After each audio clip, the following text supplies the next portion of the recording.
పాకిస్తాన్ నిన్న ఒక sensational comment చేసింది. పాకిస్తాన్ అనే తాను భారత్, ఇజ్రాయెల్, ఆఫ్ఘనిస్తాన్లను చూసి ఎంతలా వణికి చస్తోందో ఈ కామెంట్ ద్వారా వెల్లడించింది. పాకిస్తాన్ చేసిన ఈ కామెంట్ వింటే నిజంగా మీరు ఆశ్చర్యపోతారు, లేదా పడి పడి నవ్వుకుంటారు. అయితే పాకిస్తాన్ చేసిన ఈ కామెంట్ ఎప్పటిలాగే కేవలం నోటి దూలకు వాగిన సొల్లేనా అంటే కాదు, సొల్లు కాదు. దాని వెనక రియల్ ఫియర్ ఉంది.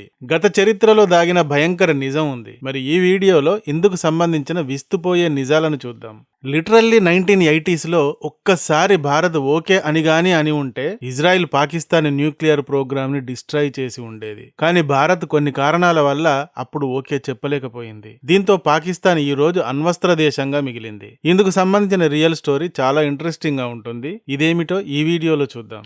ప్రజెంట్కి వస్తే మొన్న 3వ తేదీ మంగళవారం పాకిస్తాన్ డిఫెన్స్ మినిస్టర్ ఖ్వాజా ఆసిఫ్ ఒక ఇంటర్వ్యూలో మాట్లాడుతూ పాకిస్తాన్ భవిష్యత్తు భయంకరంగా ఉన్నట్టు కనబడుతోంది. ఇజ్రాయెల్ ఇరాన్ పైన గనక విజయాన్ని సాధిస్తే నెక్స్ట్ పాకిస్తాన్నే టార్గెట్ చేస్తుంది. భారత్, ఇజ్రాయెల్, ఆఫ్ఘనిస్తాన్ ఈ 3 దేశాలు కలిసి పాకిస్తాన్ని టార్గెట్ చేస్తాయి. భవిష్యత్తులో పాకిస్తాన్ స్వతంత్ర దేశంగా నిలబడి ఉండటం కష్టం. పాకిస్తాన్ ఒక సామంత రాజ్యంగా మిగిలిపోయే అవకాశం ఉంది. ఈ ప్రమాదాన్ని వెంటనే గుర్తించాలి అన్నాడు. ఖ్వాజా ఆసిఫ్ ఏమంటున్నాడో చూశారా? ఇజ్రాయెల్, ఇండియా, ఆఫ్ఘనిస్తాన్ 3 కలిసి తమ దేశాన్ని కొడతాయి. ఈ 3 దేశాలను ఎదుర్కొనే శక్తి తనకు లేదు కాబట్టి తమ దేశం సామంతరాజ్యం లాగా మారిపోతుంది అన్నాడు. ఇలా అనడానికి, ఇంతలా వణికిపోవడానికి కారణం ఏమిటి అంటే ఇజ్రాయెల్ పాకిస్తాన్ వద్ద ఉన్న అణ్వస్త్రాలను నిర్వీర్యం చేయాలి అని తరచూ మాట్లాడుతూ ఉంటుంది. నెతన్యాహు గతంలో ఒకసారి militant Islamic regime plus nuclear weapons అనే టాపిక్ గురించి మాట్లాడుతూ ఫస్ట్ ఇరాన్, సెకండ్ పాకిస్తాన్ అన్నాడు.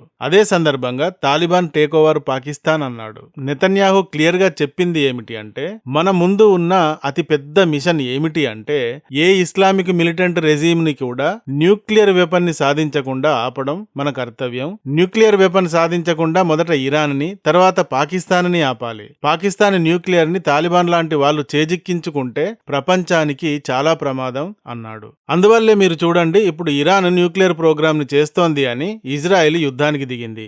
ఇరాన్ న్యూక్లియర్ వెపన్ ని సాధించకుండా ఆపడమే ఇజ్రాయెల్ లక్ష్యం. అందుకే ఇంత భీకరంగా యుద్ధం చేస్తోంది. అయితే నెక్స్ట్ పాకిస్తాన్ అని నెతన్యాహు అన్నాడు కదా, ఇక ఇరాన్ ని కొట్టిన తర్వాత ఇజ్రాయెల్ పాకిస్తాన్ పైననే పడుతుంది అన్నది పాకిస్తాన్ భయం. పాకిస్తాన్ ప్రస్తుతం ఎంతగా మన్ను తిన్న పాములా మారింది అంటే అది అంగట్లో బొమ్మలాగా మారిపోయింది. డబ్బులిచ్చి ఎవరైనా కొనుక్కోవచ్చు. డబ్బులు విసిరి సౌదీ అరేబియా పాకిస్తాన్ న్యూక్లియర్స్ ని రాయించుకుంది. డబ్బులు విసిరి చైనా పాకిస్తాన్ పోర్టులు రాయించుకుంది. డబ్బులు విసిరి ట్రంప్ పాకిస్తాన్ బేసులను ఉపయోగించి ఇరాన్ పైన దాడులు చేస్తానంటున్నాడు. ఇలా పాకిస్తాన్ పూర్తిగా ఒక ప్రాస్టిట్యూట్ లాగా డబ్బులకు అమ్ముడుపోయే అంగడి బొమ్మలాగా మారింది.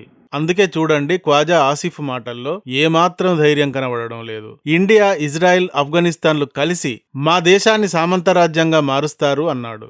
ఒక అత్యంత విలువైన గత సమాచారాన్ని గురించి ఇక్కడ మనం చెప్పుకోవాలి. లిటరల్లీ ఆ రోజు భారత్, ఇజ్రాయెల్ అడిగిన దానికి అంగీకరించి ఉంటే ఈ రోజు పాకిస్తాన్ వల్ల మనకు వెంట్రుక వాసి అంత భయం కూడా ఉండేది కాదు. పాకిస్తాన్ కూడా ఓ బంగ్లాదేశ్ లాగో, మాల్దీవ్ లాగో, నేపాల్ లాగో మనకు కనబడేది. ఇప్పుడు ఈ దేశాలకు పాకిస్తాన్ కి డిఫరెన్స్ ఏమిటి అంటే పాకిస్తాన్ వద్ద న్యూక్లియర్ వెపన్ ఉండడం ఒక్కటే డిఫరెన్స్.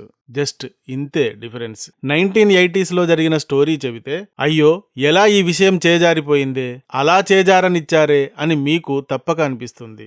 1980 ప్రాంతంలో భారత్ అండ్ ఇజ్రాయెల్స్ కలిసి పాకిస్తాన్ పైన దాడిని గురించి అతిపెద్ద ప్లాన్ జరిగింది. 1979 నుండి 1983 మధ్య ఇది జరిగింది. 1974లో భారత్ పోఖ్రాన్లో మొదటి అణుపరీక్ష చేసింది, స్మైలింగ్ బుద్ధా అను పేరుతో. దీంతో అప్పటి పాకిస్తాన్ ప్రధాని Zulfiqar Ali Bhutto "we will eat grass but we will build the nuclear bomb" అన్నాడు. అంటే మేము న్యూక్లియర్ బాంబు తయారు చేయడం కోసం గడ్డి అయినా తింటాం అన్నాడు.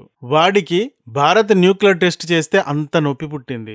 వాడు అంత ఈగో ఫీల్ అయ్యాడు కాబట్టే నిజంగానే ఇప్పుడు పాకిస్తాన్ గడ్డి తింటోంది. తన ప్రజలను గడ్డి తినే స్థాయికి తెచ్చాడు. ఈ రోజు ఖ్వాజా ఆసిఫ్ ఇండియా, ఇజ్రాయెల్, ఆఫ్ఘనిస్తాన్లు కలిసి పాకిస్తాన్ని సామంతరాజ్యంగా చేస్తాయి అని భయపడుతున్నాడు అంటే అప్పుడు భారత్ను చూసి ఎలా పాకిస్తాన్ భయపడి చచ్చిందో ఇప్పుడు కూడా అలానే భయపడి చస్తోంది అనే కదా అర్థం. న్యూక్లియర్ వెపన్ సాధించిన తర్వాత కూడా భారత్ను చూసి వణుకుతూనే ఉంది కదా. మరి భుట్టో ఎందుకు గడ్డి తిన్నట్టు? ఓకే, స్టోరీలోకి వద్దాం. అలా భుట్టో ఓ రకంగా ఛాలెంజ్ చేసి తాను కూడా న్యూక్లియర్ ప్రోగ్రామ్ ని స్టార్ట్ చేశాడు. ఈ న్యూక్లియర్ ప్రోగ్రామ్ కి నాయకత్వం వహించిన వ్యక్తి Abdul Khadir Khan. Program centre Kahuta research laboratory.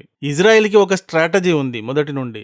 ఏదైనా శత్రుదేశం అణ్వాయుధాలను తయారు చేసే ప్రయత్నం చేస్తే నాశనం చేయడమే ఇజ్రాయెల్ స్ట్రాటజీ. ఇదే స్ట్రాటజీతో 1981లో ఇరాక్లోని ఒసిరాక్ అను ప్రాంతంలోని న్యూక్లియర్ రియాక్టర్ను F-16 జెట్స్తో బాంబ్స్ వేసి పూర్తిగా ధ్వంసం చేసింది. ఇదే విధంగా పాకిస్తాన్ కూడా అణుబాంబు తయారు చేస్తే దానివల్ల కూడా తమ మధ్యప్రాచ్యానికి ప్రమాదం ఏర్పడుతుంది. ఎందుకు అంటే పాకిస్తాన్ సున్నీ దేశం, మధ్యప్రాచ్యంలోని Saudi, UAE, Bahrain, Egypt, Jordan ఇలాంటి దేశాలు అన్నీ కూడా సున్నీ దేశాలు. ఇస్లామిక్ దేశాలు అన్నీ ఒకదాన్ని ఒకటి ఎంతలా కొట్టుకు చచ్చినా పైకి మాత్రం నువ్వు ఇస్లాం, నేను ఇస్లాం, మనం అంతా ఒక్కటే అని మాట్లాడుకుంటూ ఉంటాయి. శత్రుత్వం ప్రభుత్వాల మధ్య ఉన్నా ప్రజలు మాత్రం తామంతా ఇస్లాం అని ఫీల్ అవుతూ ఉంటారు, ఒక్కటే అని ఫీల్ అవుతూ ఉంటారు. అందుకే చూడండి, ఇరాన్లో ఇజ్రాయెల్ దాడులు చేసి ఖమేనీని లేపేస్తే ఇండియాలో ప్రొటెస్టులు చేస్తున్నారు, పాకిస్తాన్లో 10 మంది చచ్చారు. సో ఇస్లామిక్ రెజిమ్స్ ఉగ్రవాదులకు ఆశ్రయాన్ని ఇస్తాయి కాబట్టి వారి వద్ద న్యూక్లియర్ వెపన్స్ ఉండటం ప్రమాదం. అందుకే ఇజ్రాయెల్ ఇరాక్ న్యూక్లియర్ ని పేల్చింది. నెక్స్ట్ పాకిస్తాన్లోని కహూటా న్యూక్లియర్ ప్రోగ్రామ్ సెంటర్ ని పేల్చేయాలి అని ఆలోచించింది. 1980లో ఈ విషయంగా భారత్తో సీక్రెట్ గా సంప్రదింపులు జరిపింది. ఆ సమయంలో భారతదేశానికి శ్రీమతి ఇందిరాగాంధీ గారు ప్రధానమంత్రిగా ఉన్నారు. ఇజ్రాయెల్ F-15, F-16 ఫైటర్ జెట్లు ముందుగా భారత్కి వచ్చి ఇక్కడ జామ్నగర్లోని ఎయిర్ ఫోర్స్ స్టేషన్లో గాని లేక ఉదంపూర్ ఎయిర్ ఫోర్స్ స్టేషన్లో గాని రీఫ్యూయలింగ్ చేసుకోవాలి. తర్వాత పాకిస్తాన్లోని కహూటా న్యూక్లియర్ రీసెర్చ్ ల్యాబొరేటరీస్ పై బాంబింగ్ చేయాలి. ఇందుకు ఇండియా ఎయిర్ ఫోర్స్ సపోర్ట్ ఇవ్వాలి అన్నది ఇజ్రాయెల్ ప్లాన్. మొదట ఇందుకు ఇందిరాగాంధీ గారు ఓకే చెప్పారు. కానీ అప్పటి పరిస్థితి ఏమిటి అంటే రష్యా, అమెరికాల మధ్య కోల్డ్ వార్ జరుగుతోంది. సోవియట్ యూనియన్ ఆఫ్ఘనిస్తాన్ ని ఆక్రమించి ఉంది. ఆఫ్ఘనిస్తాన్ నుండి రష్యాని వెళ్లగొట్టేందుకు అమెరికా ప్రయత్నిస్తోంది. ఈ ప్రయత్నం కోసం అమెరికా పాకిస్తాన్ ని బేస్ గా మార్చుకుంది. సో పాకిస్తాన్, ఆఫ్ఘనిస్తాన్ విషయంగా అమెరికాకు సహకరిస్తోంది ఆ సమయంలో.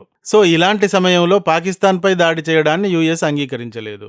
ఒకవేళ కాదు కూడదు అని పాకిస్తాన్ పైన దాడి చేస్తే అది పాకిస్తాన్ తో పూర్తి స్థాయి యుద్ధంగా మారే అవకాశం ఉంది. యుఎస్ పాక్ లోనే ఉంది కాబట్టి ఇది మరింత ప్రమాదకరంగా మారుతుంది. పాకిస్తాన్ కి యుఎస్ ఆయుధాలను అందించే అవకాశం ఉంటుంది.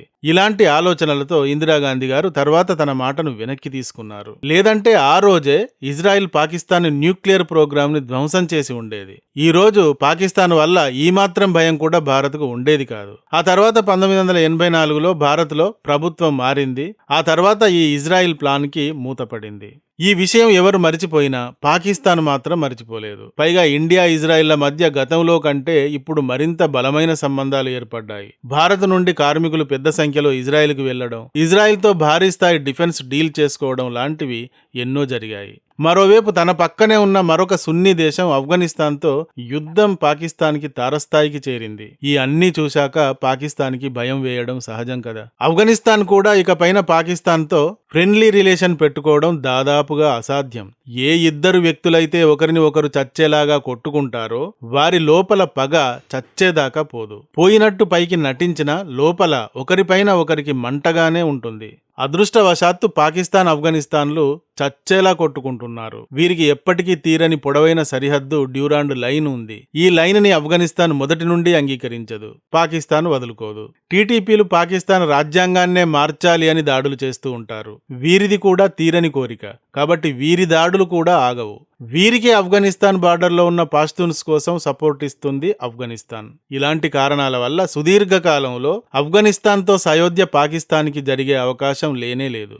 ఈ అన్ని కౌంట్ చేసుకున్న ఖ్వాజా ఆసిఫ్కి భయంకరంగా భయమేసింది. ఇరాన్ లాంటి అతి పెద్ద దేశాన్నే ఇజ్రాయెల్ ఉతికి ఆరేస్తున్నప్పుడు మరి ఈ 3 దేశాలు కలిస్తే తమ పాకిస్తాన్ మిగులుతుందా అన్న భయం వేసింది. అందుకే పాకిస్తాన్ సామంతరాజ్యంగా మారే అవకాశం ఉంది అన్నాడు. అయితే ఈ భయాలు అన్నీ తీరాలంటే పాకిస్తాన్ ఉగ్రవాదాన్ని, ఉగ్రవాదులను విడిచిపెట్టాలి. ఉగ్రవాదం ఎప్పటికీ గెలవదు అని తెలుసుకోవాలి. పాకిస్తాన్ని కాపాడేది ఇది ఒక్కటే అని తెలుసుకోవాలి. మరి దీనికి మీరేమంటారో కామెంట్తో చెప్పండి. ఈ వీడియో గానీ నచ్చితే ఒక లైక్ ఇవ్వండి. అలాగే ఇంతవరకు మా ఛానల్కి సబ్స్క్రైబ్ చేసుకున్నట్టయితే వెంటనే సబ్స్క్రైబ్ చేసుకోండి. ఇలాంటి వీడియోల నోటిఫికేషన్స్ కొరకు బెల్ ఐకాన్ని కూడా క్లిక్ చేయండి. Thank you for watching. జై హింద్, జై భారత్.